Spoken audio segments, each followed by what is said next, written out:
Mga simbolismo na pwedeng gamitin o kadalasang makikita tuwing gaganapin ang United Nations. So ito yung mga simbolismo na madalas makita. Ito yung makikita mo sa laman ng isang poster tuwing ginaganap yung United Nations. Bali trending topic ngayon to. Ito yung topic ng buwan ngayong October. So ayan, gagawa na natin yan. So hi guys, welcome back sa ating channel. At syempre, panibagong poster making idea na naman ang ating gagawin. So ngayon, wala mo ng poster making artwork, wala mo ng tema na gagawan.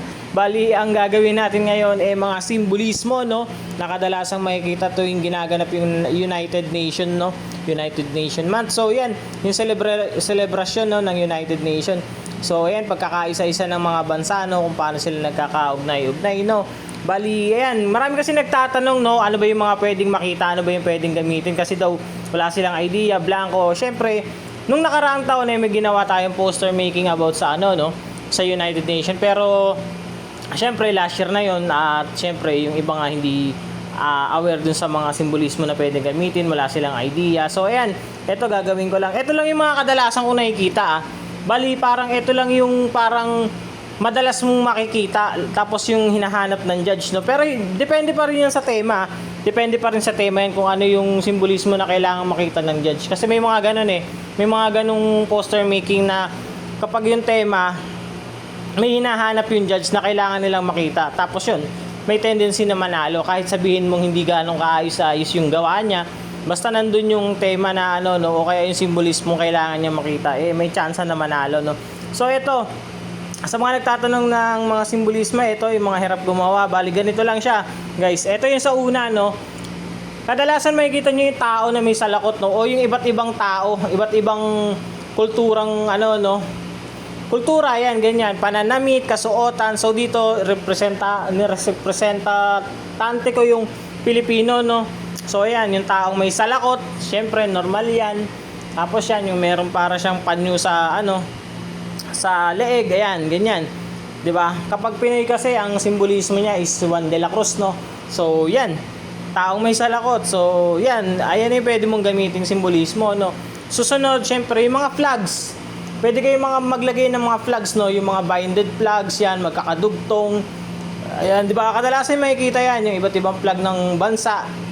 Sa tao, pwede kayong gumamit ng iba't ibang karakter, Kunwari, Amerikano, Indiano, Arabo, ganyan, Inchik, Hapon, Koreano, yun yung mga ganon, iba't ibang lahi, So yun, pwede nyo gamitin yun, drawing kayo. Mag-search kayo ng iba't ibang uri ng lahi ng tao, So yan, next is yung peace sign. Ayan, yung bilog na may parang ganyan, yan, nasa taas na yan, yung bilog na yan.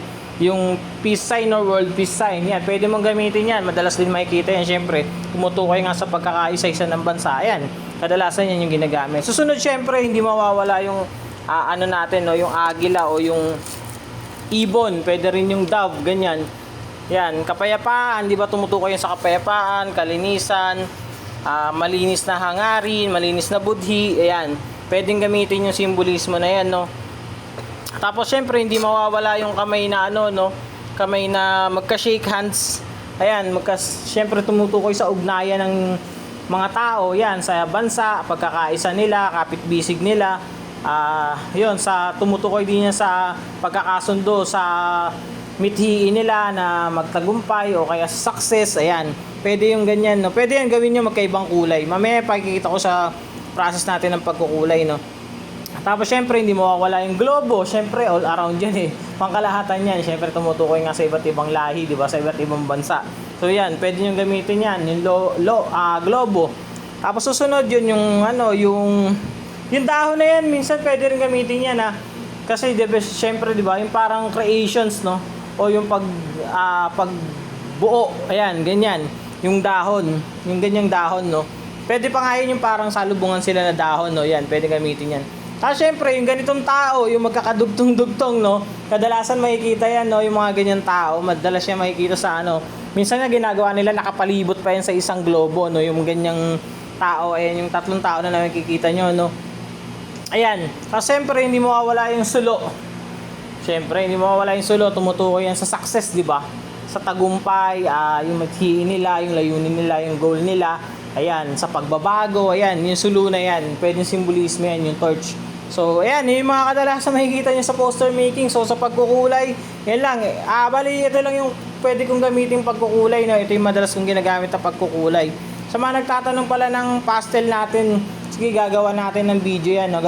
Gagawan ko ng another video content, no? Kung ano yung ginagamit nating oil pastel. Kasi nagtatanong sila kung bakit matingkad yung pastel na ginagamit natin. Pero ano yan, cheapest price lang ng yan ng oil pastel. Hindi ako gumagamit ng yung sobrang branded, mamahalin. Bali, wala naman minsan kasi wala sa yan wala sa sa ganda ng pastel mo na ginagamit, no. Maganda yung pastel mo kaso wala kang alam kung paano mag-apply, no. Wala din, hindi rin siya magiging effective yung madumi kang magkulay ganyan. Kailangan kapag once na nag-a-apply ka ng pastel, alam kung paano siya gamitin, no. Pag gumagamit ka yan, aaralin mo muna kung paano mag-apply ng oil pastel para magkaroon ka ng magandang resulta. Wala yan sa brand. Para sa akin, wala sa brand yan. Kasi kadalasan yung mga pastel ko dati noon, hindi naman ganun kagandahan, hindi mahal. Minsan nga yung mumurahin lang talaga yung ginagamit ko. Pero nagagawa ko pa rin maganda kasi nga, yun, syempre, marunong tayong mag-apply. Inaral natin kung paano yung tamang paggamit. Ayan. So, ganun lang kasimple. So, tuloy-tuloy lang, panoorin lang yung video, yung process natin pagkukulay. Simpleng-simple lang. Tsaka hindi nyo kailangan na magsimula agad sa yung grabing kulay, no? Yung parang critical na kulay. Ayan, yung parang iba-iba na yung kulay, ganyan. Start muna kayo sa normal na kulay, no? Sa single color, two-way color, three-way color, ganun. Ganun lang muna yung aralin nyo, yung proper shading, ganyan, yung lightings, effects, ganyan, light effects yan. Yan yung muna yung mga aralin nyo. Huwag muna kayong mag-aral ng iba't iba pang style kapag once na hindi nyo pa kabisado, no? Lalo na yung sa shading. Ayan, pinakamahirap sa isang poster making na pagkukulay is yung shading, no? Kung paano mag-shading ng isang object, no? Lalo na yung kung saan tatama yung ilaw, yung light effects niya, no? Kung saan yung light at saka dark. Yun yung muna yung aaralin kasi yun yung makakapagpaganda ng poster nyo. Malaking impact yun. Malaking impact kasi yung visual ng poster mo is mas nakakadagdag ng ganda. Yung ganong effects, no. So yan, sa bulak, sa paggamit ng bulak, hindi ako gumagamit ng bulak para ipang blend. Ayan, ulit-ulit kong sinasabi, ang ginagamit ko lang is pastel lang, no. Kasi parang binubura mo yung yung tingkad ng kulay. Kaya nga gumamit ng pastel is para maging matingkad yung kulay. Ba't natin buburahin gamit ang bulak, di ba? Sayang yung pastel na in-apply natin. Pupusyaw lang yung kulay. So, yun. Ganun lang kasimple, no? So, tuloy-tuloy lang natin yung panonood na itong video. Tatapusin ko lang. Ayun, sinasabi ko sa inyo, pwede kayong gumamit ng magkaibang kulay, no? Yung sa kamay na magka-shake hands, no? Sa flag, wag niyong babalik na rin yung kulay ng flag, guys, Bali dito, hindi ko na nilagay yung 3 stars inasan para lang magkaroon ng representable o representative o representasyon ng flags, no? Na pwede mong gamitin. So, hindi ko na in-emphasize yung kulay ng yung pinakatatlong yung 3 stars sinasan ng flag tsaka yung yung araw, no, hindi ko na nilagay. Bali, sinasabi ko lang dito na pwede mong gamitin yung flags. Pwede kang gumamit ng flags yun. Madalas na makikita mo yung simbolismong ganito, 'di ba, sa United Nation na UN. Yung mga tema, ganyan. Ganyan lang kasimple. Yan lang yung mga pag marami pa kayong gustong idagdag, i-add nyo lang dyan, i-comment nyo lang sa baba. Kasi marami pa talagang pwedeng gamitin na simbolismo. Hindi lang ito, no? Pero ito kasi yung para sa akin, yung normal o yung kadalasang nakikita ko, lalo na yung sa mga school events, ganyan, barangayan. Yung mga mga hindi pa masyadong malalim yung kaalaman, no?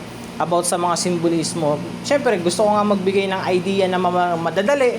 Kayang makapagbigay ng madaling, visualization ng simbolismo. So yan, ito yung mga nilagay ko. Ito yung kasi mga madalas kong makikita So yun, kapag may mga gusto pa kayong itanong, comment lang kayo dyan. Kung hindi ka pa pala nakasubscribe sa ating channel, mag-subscribe ka na para mas updated ka sa mga bagong video na ilalabas natin. Kaka-upload ko lang, mapapanood mo kaagad. So yun, ganun lang kasimple. Kung nagustuhan mo, mag-like and comment ka, share mo yung videos. Syempre para mas marami pa tayong matulungan, no, na mga kabataan na gustong matuto gumawa ng mga poster artwork katulad ng mga nasa channel natin, no. So yun, yung mga nandun content is idea para makabuo ka ng mga poster making artwork. So yun, Yan lang kasimple. Mas masarap gumawa ng art, no? Kapag once na may mga idea ka na. So, yun lang. Ito na yung finished product. Ganyan lang kasimple, no? So, yan. Mabilisan lang. Di ba? Kasi marami naghahanap. So, yun. Maraming salamat sa panonood. See you sa next video. God bless.